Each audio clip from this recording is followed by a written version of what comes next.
sitting here watching a video on YouTube. It's called the $55,000 appendectomy. Yeah, you can see that, right? $55,000 appendectomy.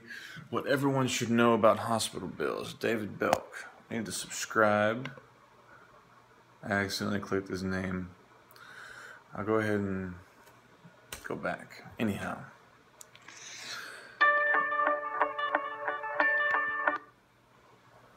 I have questions as I'm watching it, at least one in particular, and I'm thinking, man, you know, this happens a lot. And the worst thing is when it happens with like actual classes I'm enrolled in and I have questions. And I guess that's the cool thing about real fucking classes is that you can just straight up raise your hand, say, hey, can you explain that again? I don't quite understand what you just said.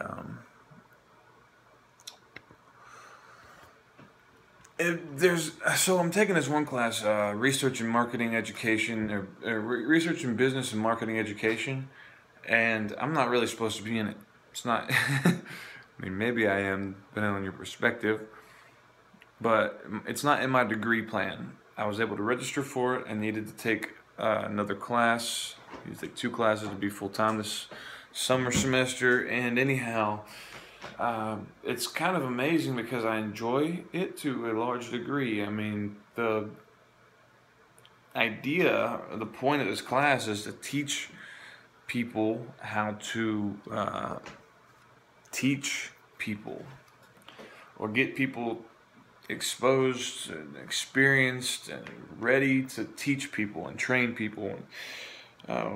One of our assignments was, or has been to, or at least one of the things I happen to do, our professor gave us this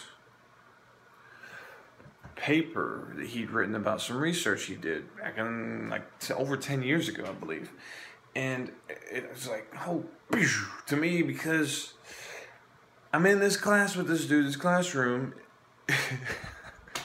I know I'm weird as hell. I'm excited though. This is the exciting part to me. I'm in the room with this guy. He's an older guy. All the students in the class other than me, they're all like business students, and they're all really like, they look professional and business-like, and they're studious, and but I don't think they are as interested in learning all they can from the class as I am. I think they're interested in getting what they need from it, which is logical, and I'm sure they will. But now that I've read this paper and I realize, oh my gosh, these people, this professor in particular, they're about designing systems to teach people better. And the other night, I'm like, there's a way, you know, there's got to be. His research paper that I read from back like 10 years ago or more was about experimenting with using games to teach people, as opposed to the conventional method, which is just like, bam, sitting in a classroom, taking tests, getting lectured to. Well, you know, it didn't seem to me like this guy's games were really all that effective. They weren't all that practiced, you know. It was just kind of like a quick experiment to write a paper, and then like, what the hell, you know? Why, if you wrote this paper over 10 years ago, why are you teaching us conventionally right now? You know, that's my question. There's got to be like, why not teach us through games, you know? And so I'm thinking you could probably design a class where students are in groups and they compete with other groups of students in the classes, and depending on how many people are in the classes,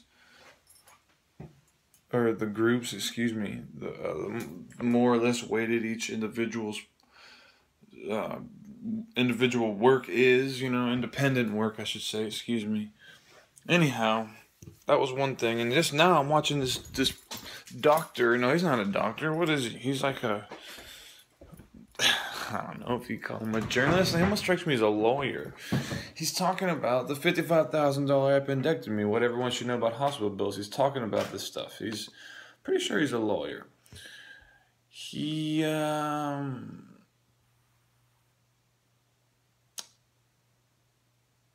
I got questions for him. You know, he got me thinking, and at the same time, I could go back and watch the video again, but there were certain things that I didn't get, and it seems to me that a system could be designed where a professor or a teacher or somebody who's got something to say could give their presentation in a YouTube video, and it could be made in, like all video is, right, basically small pieces that are combined, and when questions are asked and certain things about it are